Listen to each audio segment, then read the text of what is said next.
बिहार में शराबबंदी पूरी तरह से फेल है। हम डिक्लेयर करना चाहते हैं यदि हम लोगों की सरकार आवेगी पूर्ण रूप में हम लोग छोड़ देंगे। जो मजदूर 500 रुपया कमा करके जा रहा है और पकड़ा गया वो 2000 और 3000 जुर्माना कहाँ से देगा? फायदा किसका हुआ है जी?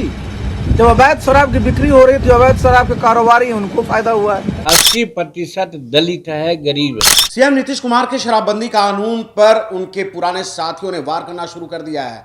उन्होंने सीधे सीधे इस कानून को गलत बताया है। उन्होंने कह दिया है कि ये कानून जो है जमीनी स्तर पर सही नहीं है, इससे आम आवाम को नुकसान है, बिहार राज्य को नुकसान है, राजस्व का नुकसान है। तो सीएम नीतीश कुमार को इस कानून को खत्म ही कर देना चाहिए। नमस्कार, आप देख रहे हैं देशवा न्यूज और मैं हूं आपके साथ कुमार कौशिक। सीएम नीतीश कुमार ने जो शराबबंदी कानून लागू किया कि बिहार की तरक्की होगी, बिहार की जनता जो है वो बर्बाद हो रही है शराब पी करके, उनकी तरक्की होगी, विकास होगा। लेकिन उनके पुराने सहयोगी पूर्व मुख्यमंत्री जीतन राम मांझी ने कहा कि हमारी सरकार आएगी तो इस शराबबंदी कानून को ही मैं खत्म कर दूंगा, पूरी तरह से शराब को चालू करा दूंगा, या फिर गुजरात मॉडल के तर्ज पर मद्य निषेध कानून लाऊंगा। और उसके बाद अब आरसीपी सिंह भी इसी तर्ज पर बात कर रहे हैं, बोल रहे हैं कि मैं तो पहले से कह रहा था कि ये शराबबंदी कानून जो है पूर्ण रूप से खत्म है, बेकार है, ये लागू है ही नहीं, इसको मानता कौन है, इसका तो लाभ जो है कारोबारियों को मिलता है। आप सुन सकते हैं सबसे पहले जीतन राम मांझी क्या कह रहे हैं। सब कोई पी रहा था, आज भी पी रहा है। अब इनको कैसे तो एहसास हुआ तो उसको बंद कराना चाहते हैं। तो हम भी चाहते हैं, सब लोग कहा कि बंद होना चाहिए, लेकिन बंद होने की जो प्रक्रिया है, आज अगर 4 लाख या 5 लाख आज जेल के सलाखा में या कानूनी कार्रवाई के परिधि में है तो उसमें 80% दलित है, गरीब है। इसलिए कि वो पाभर दारू पी करके काम करने के स्थान से घर जाता रहा है। पुलिस लोग डाटा आंकड़ा जुटाने के नाम पर उनको मुंह में ब्रेथ सैनिटाइजर लगाते हैं और लगा करके उनको जेल भेज देते हैं, क्योंकि पिए हुए तो रहता ही है। बहुत कहने पर एक समीक्षा किए हैं, तीसरा समीक्षा किए हैं, जिसमें यह है कि जेल नहीं जाएगा, जुर्माना लेके छोड़ दिया जाएगा। लेकिन कैसे? न मन हुई है न राधा नाची हैं, कहानी कही जाती है। आप कहते हैं कि साहब उससे 3000 या 4000 जुर्माना लेकर के आप छोड़ दीजिए।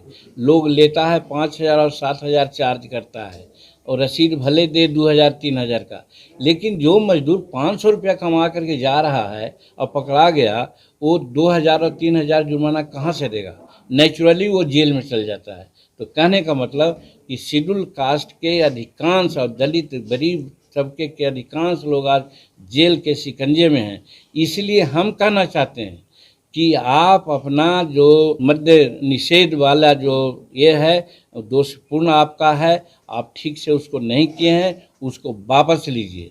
और हम डिक्लेयर करना चाहते हैं कि यदि हम लोगों की सरकार आवेगी आगे के दिनों में तो या तो हम गुजरात मॉडल का मद्य निषेध कानून लाएंगे और नहीं तो पूर्ण रूप में हम लोग छोड़ देंगे। तो शराबबंदी के आड़ में दलितों पर वार होता है। पुलिस वाले जो है मजदूर और दलितों को गिरफ्तार करके सलाखों के पीछे भेजते हैं। लगभग 4 लाख से ऊपर लोग शराबबंदी कानून के उल्लंघन को लेकर के शराब पी करके गिरफ्तार किए गए हैं। उनमें से 80% महादलित और दलित और मजदूर लोग हैं जो कि एक पौवा पी करके काम करके घर जाते हैं। ये कहना है पूर्व मुख्यमंत्री जीतन राम मांझी का।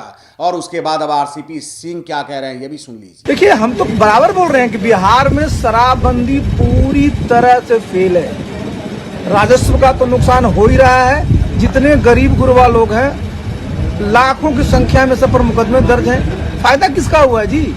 जब अवैध शराब की बिक्री हो रही थी, अवैध शराब के कारोबारी हैं, उनको फायदा हुआ है।